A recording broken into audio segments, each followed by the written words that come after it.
Al-Quran. Bacalah dengan menyebutkan nama Tuhanmu yang mulia. Yang kedua, ya, yang pertama apa? Iqra bismi rabbikal ladzi khalaq. Bacalah dengan menyebutkan nama Tuhanmu yang telah menciptakan. Maknanya, perintah pertama yang Allah turunkan di Ramadan, inilah yang disebutkan dengan membaca.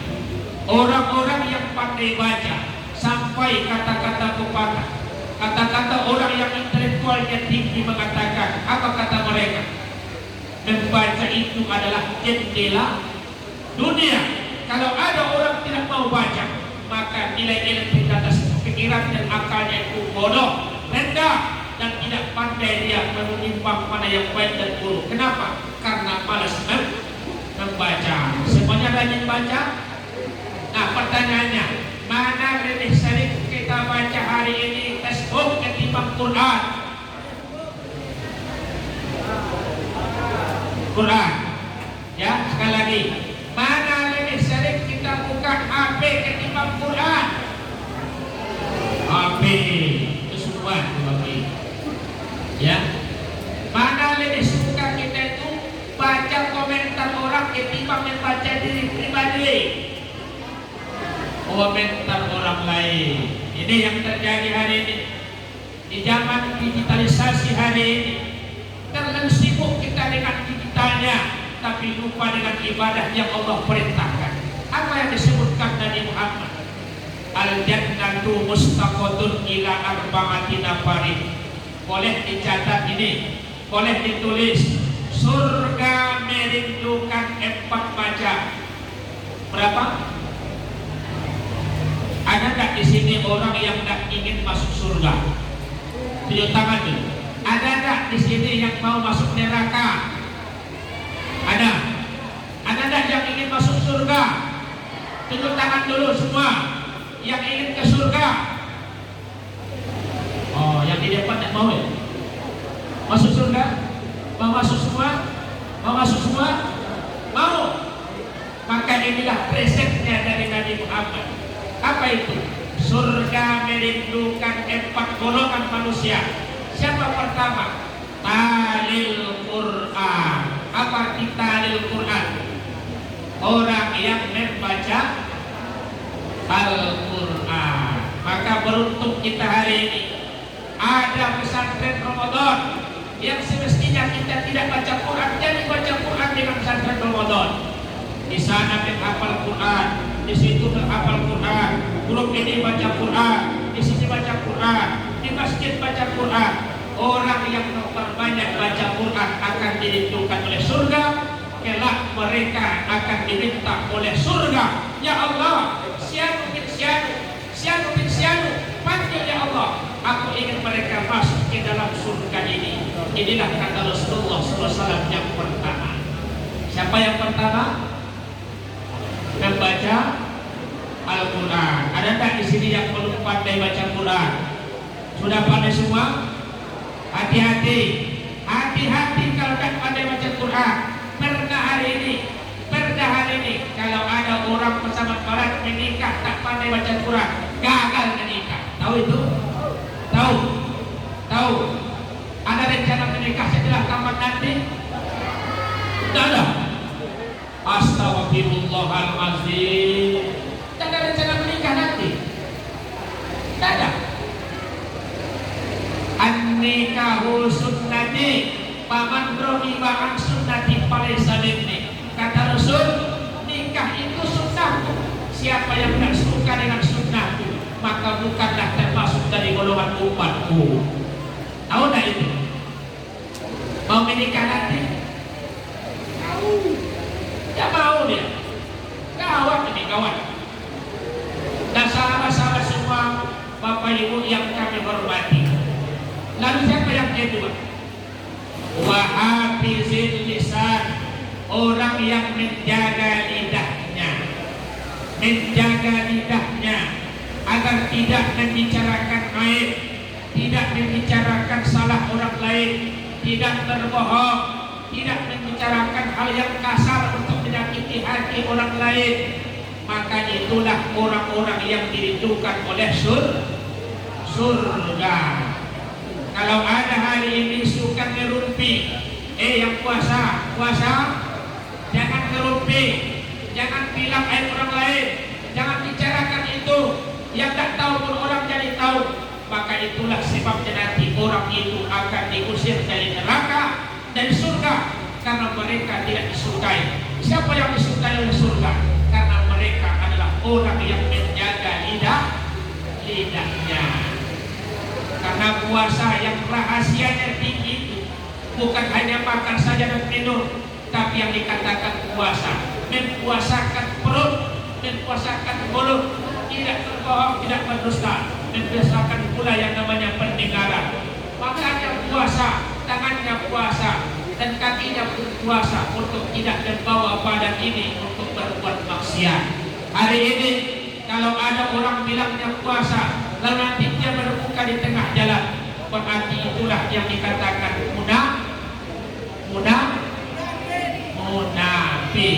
Dua, yang ketiga, wa qata'il ji'ad, orang yang memberikan makan terhadap orang yang lapar. Tapi walaupun seperti itu, jangan pula nanti sok-sok baik kasih makan sama orang di tengah hari. Jangan. Itu nanti menyebabkan orang tak puasa. Ya. Artinya apa?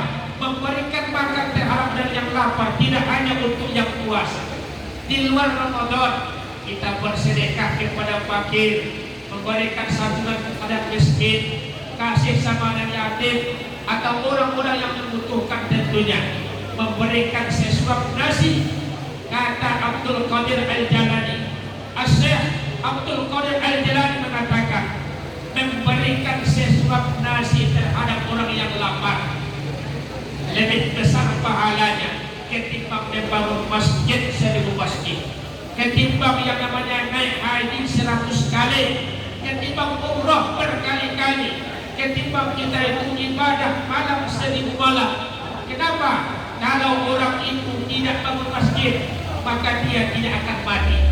Kalau orang itu tidak naik haji, dia tidak akan mati. Kalau orang itu tidak berangkat umrah, dia tidak akan mati.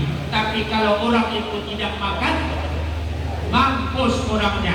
Makanya memberikan makan sesuap nasi saja kepada orang yang lapar lebih baik ketimbang membangun masjid 1000 masjid. Empat, siapa mereka? Yang terakhir, yang dirindukan oleh surga. Siapakah mereka? Was-shaimina fi syahri Ramadan. Mereka lah orang-orang yang berpuasa di bulan Ramadan. Orang yang berpuasa di Ramadan, kata Rasul, kelebihannya banyak. Apa yang pertama? Itu yang kita sebutkan, naumahu ibadah, tidurnya beribadah. Rihu fa'is sha'im karihil miskin, paut mulutnya orang-orang yang berpuasa itu tidak ada obatnya seperti pautnya kasturi. Betul tidak? Betul. Coba kawannya dulu, coba nafasnya dulu. Ya betul. Betullah itu. Ini kelebihan Nabi Muhammad. Bagaimana Rasulullah itu? Rasulullah SAW dimanapun mautnya luar biasa. Pernah ini cerita hikayat dari Imam Malik, pengarang kitab Muwatta Imam Malik. Apa kata beliau? Imam Malik itu dititipkan oleh ibunya ketika berumur 10 tahun di rumahnya Rasul. Lalu Rasulullah di waktu itu umurnya 53 tahun. Ketika Rasulullah itu wafat umur 63 tahun. Lalu berapakah umurnya Imam Malik? Umurnya 20 tahun. Apa cerita Imam Malik? Rasulullah itu bau keringatnya saja, dia itu bau keringatnya baunya kasturi. Dari mana dia tahu? Ini sejarahnya pernah terjadi. Apa yang membuat Rasulullah itu wangi di mana-mana?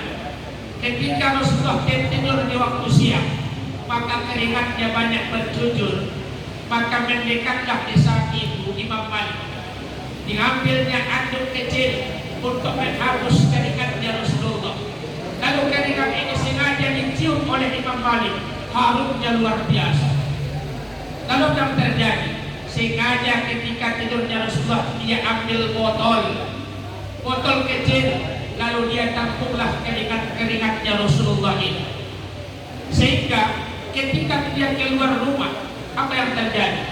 Setiap keluar rumah dia itu tuangkan keringat Nabi ke tangannya seperti parfum, lalu dibuat ke pakaiannya.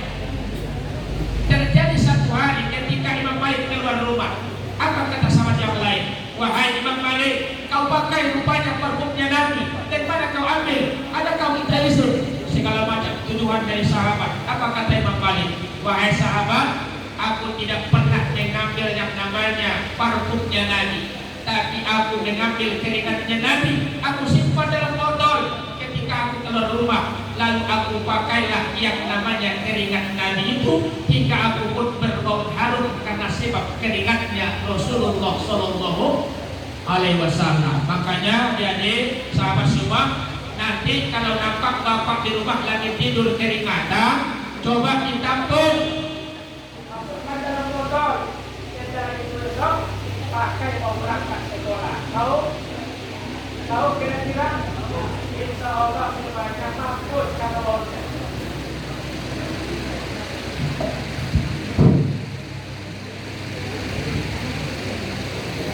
Nah hadirin yang dimuliakan Allah Subhanahu wa Ta'ala, ini kelebihannya orang yang berpuasa. Apalagi ketika puasa kita baca Quran, apalagi ketika puasa kita bersedekah, apalagi kita ketika puasa tidak membicarakan aib orang lain. Makanya tidak ada hadis, tidak ada dalilnya ijtihad ulama yang mengatakan berapa standar nilainya puasa, berapa pahala orang yang berpuasa. Kenapa? Karena ibadah paling rahasia adalah puasa. Lalu berapa standarnya? Tidak ada dikatakan Rasulullah. Yang menyebutkan hanya Allah dalam hadis qudsi, inna sawma abdi wa ana ajzi'u bih. Sesungguhnya puasa hambaku itu untukku, akulah yang pantas memberikan berapa banyak pahalanya mereka yang berpuasa. Inilah yang disampaikan oleh Rasul kita Muhammad Sallallahu Alaihi Wasallam. Adik-adik, sahabat semua, masih bisa? Masih tahan? Masih kuat? Sampai jam 1 nanti? Oh enggak. Jam berapa ini? Jam berapa ya? Oh, bisa 5 menit lagi. 5 menit lagi. Kalau menunggu baru menyambung. Kalau yang lain pas nyambung. Di sini dosa, di sana dosa, di mana-mana.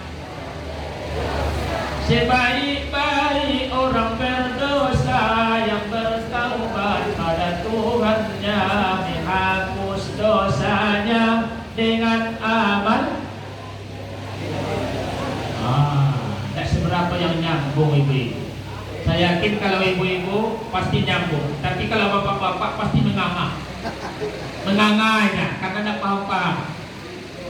Ini ibadah, itu ibadah di mana-mana. Menuntut ilmu, mencari nafkah, makan minum, tidur di rumah. Bagi yang beriman semua jadi ibadah. Masa iya kita itu cewek yang nyambung-nyambung? Lagu seperti itu viral. Tapi hari ini yang viral tidak seperti itu ya. Pasti yang lain, yang goyang gemoy, begitu kan gitu. Itu pasti viral. Saudara-saudari yang dimuliakan Allah Subhanahu wa Ta'ala, maka apa yang mesti kita lakukan hari ini? Sekalipun kita umurnya masih beranjak dewasa, sudah dikatakan berdosa jika meninggalkan ibadah, maka jangan tinggalkan masjid. Hari ini banyak masalah, tahu? Tahu? Banyak masalah gara-gara apa? Gara-gara alasan buka tahu? Tahu? Yang di belakang, tahu enggak apa masalah hari ini? Banyak orang selingkuh yang punya suami gara-gara apa? Buka bersama. Banyak hari ini suami selingkuh gara-gara alasannya reuni dan yang namanya buka bersama.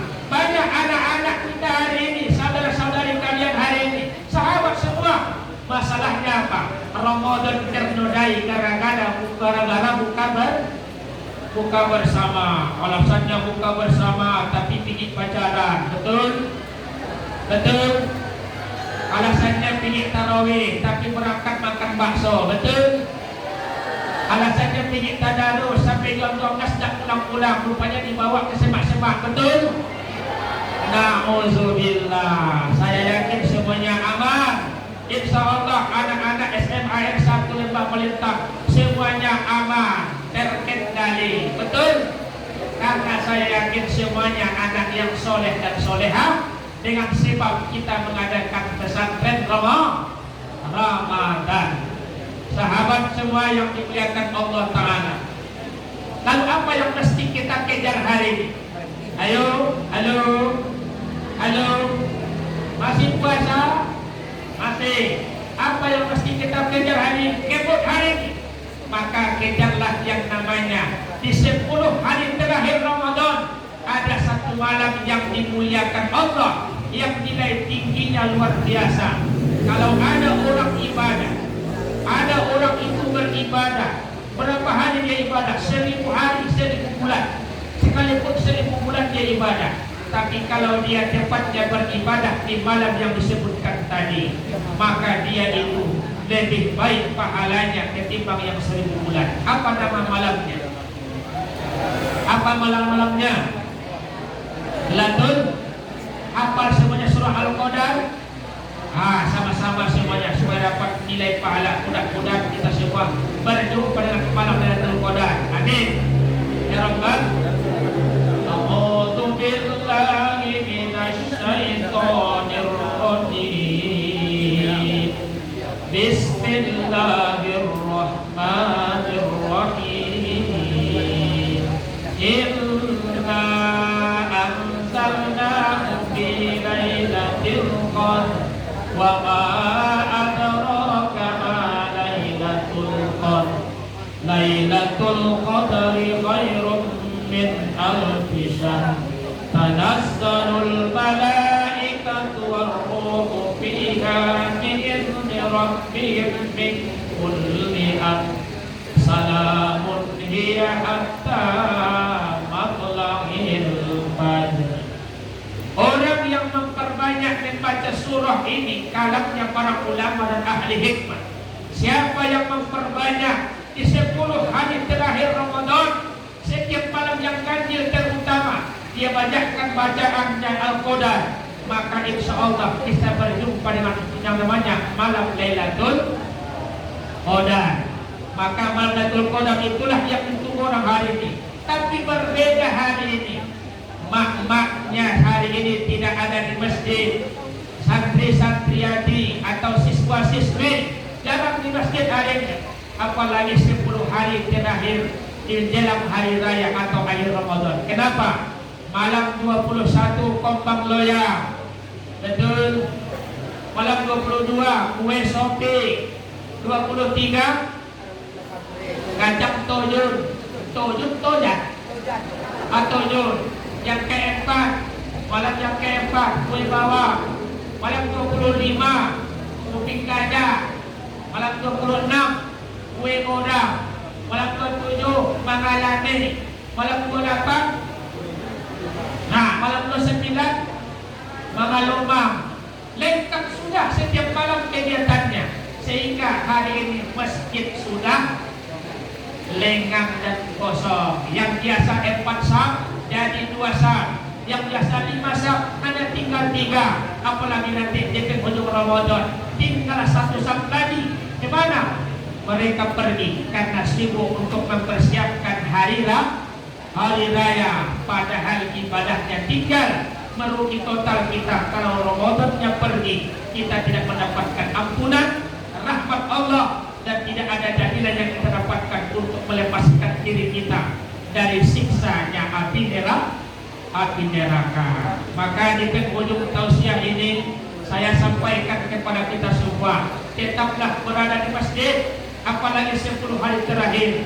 Kenapa? Karena kalau Rasulullah, nilai Ramadan yang paling tinggi adalah 10 malam terakhir Ramadan.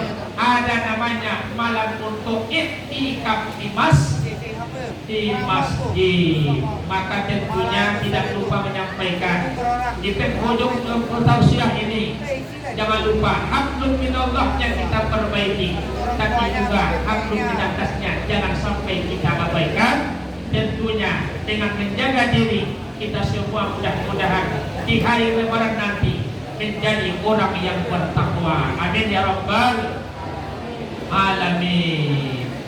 Demikian saja ceramah ini, mudah-mudahan bermanfaat dan bisa menjadi pedoman bagi kita. Minimal 4 macam yang ditentukan surga tadi bisa kita amalkan agar kita menjadi orang yang bertakwa tentunya. Amin ya rabbal alamin. Demikian dan terima kasih.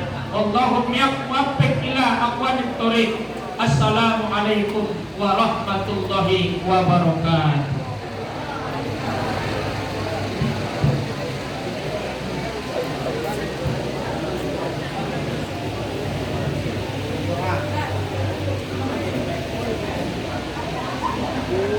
Baik, kawan-kawan semua, kita tutup acara hari ini membacakan doa. Mudah-mudahan dengan aminnya orang-orang berpuasa hari ini, doa kita diijabah. Amin ya rabbal alamin. Ala hadzal niyah al-Fatihah.